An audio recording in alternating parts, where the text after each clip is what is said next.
Selamat petang, salam sejahtera. Isu hangat petang ini, percutian ke luar negara menteri-menteri wajar dihapuskan. Hanya cuti dalam negara patut ditanggung kerajaan. Berita sepenuhnya. Arahan pulang segera kepada menteri-menteri yang sedang bercuti di luar negara oleh Perdana Menteri 2 hari lalu sebenarnya menyedarkan kita kepada beberapa ketidakwajaran dalam kerajaan yang perlu diubah. Yang terpenting sekali, sudah sampai masanya percutian mereka ke luar negara bersama keluarga yang ditanggung sepenuhnya oleh kerajaan sebagaimana yang dinikmati selama ini dimansuhkan dengan segera. Sebaliknya, kerajaan hanya patut menanggung percutian menteri-menteri bagi destinasi dalam negara saja. Dengan 31 orang menteri dan semuanya ditanggung bercuti setahun sekali ke luar negara bersama keluarga dan anak beranak sekali, bayangkan berapa banyak duit pembayar cukai dihanguskan begitu saja. Dengan bercuti di dalam negara, banyak uang rakyat dapat dijimatkan dan dapat elakkan daripada mengalir ke negara lain. Di samping, dapat memajukan destinasi pelancongan dalam negara sendiri.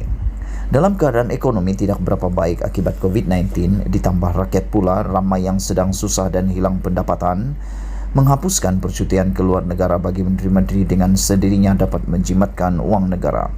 Begitu juga jika menteri-menteri ingin bercuti ke luar negara, mereka hendaklah menanggungnya sendiri menggunakan uang poket masing-masing. Kerajaan hanya memberi cuti saja, tapi semua perbelanjaan lain mesti ditanggung sendiri. Zaman sudah berubah sekarang, dengan sebagian besar menteri adalah mereka yang tidak berguna, tidak melakukan kerja sebaik yang diharap rakyat, bahkan lebih banyak merapu dan jadi paklawak daripada memberi idea atau pemikiran yang berfaedah untuk rakyat. Menanggung percutian mereka ke luar negara bersama keluarga adalah suatu pembaziran dan ketidakpatutan yang sangat melampau.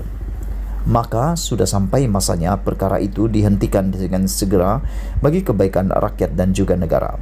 Lihat saja dalam bencana banjir yang berlaku sejak minggu lalu, dengan adanya arahan Ismail Sabri Yaakob mengarahkan mereka pulang segera, ia dengan sendirinya bermakna ada beberapa menteri yang sedang bercuti di luar negara. Ia dibuktikan lagi di mana hanya kelibat sebahagian kecil menteri saja yang kelihatan turun bersama rakyat di lapangan ketika banjir sedang melanda beberapa negeri. Dikabarkan ada di antara menteri yang pergi bercuti ke luar negara walaupun ketika banjir sedang melanda. Hampeh betul di mana perasaan mereka dan pemimpin jenis apa mereka ini. Tidak kurang dahsyatnya, menteri yang bertanggung jawab kepada jabatan meteorologi, dulu jabatan kaji cuaca, juga dikabarkan tidak berada dalam negara ketika banjir sedang melanda kali ini. Di ketika beliau melalui kenyataan medianya meminta rakyat mengambil berat tentang laporan cuaca yang disediakan oleh jabatan meteorologi, lebih tidak guna sebenarnya apabila menterinya sendiri mengabaikan laporan cuaca itu. Jika beliau seorang yang mengambil berat tentang laporan cuaca yang disediakan oleh jabatan di bawah kementeriannya, sudah pasti beliau sendiri tidak pergi bercuti kemana-mana ketika ini. Selain itu, lazimnya setiap hujung tahun adalah musim tengkujuh di negara kita dan sudah acap kali berlaku banjir akibat daripadanya. Tetapi sebagaimana kita juga sadar, ketika inilah ramai menteri mengambil kesempatan bercuti bersama keluarga ke luar negara. Langsung tiada perasaan mereka ini. Di ketika rakyat di negara sendiri bermain lumpur dan air banjir, mereka pula sibuk dengan keluarga menikmati musim sejuk sambil bermain salji di luar negara. Jika hanya percutian dalam negara yang ditanggung kerajaan, perkara paling baik ialah dapat membuatkan semua menteri kembali bertugas dengan segera apabila tiba-tiba banjir melanda. Lebih molek jika banjir turut melanda destinasi pelancongan di mana menteri-menteri itu sedang bercuti. Tentu mereka juga akhirnya terpaksa turun padang tanpa menunggu arahan.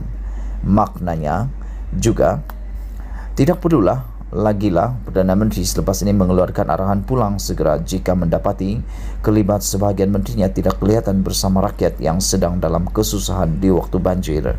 Ditulis oleh Sahbudin Husin, dipetik dari sahbudin.com. Sekian isu hangat petang ini. Jangan lupa tinggalkan komen Anda, tekan butang subscribe dan kita jumpa lagi. Bye-bye.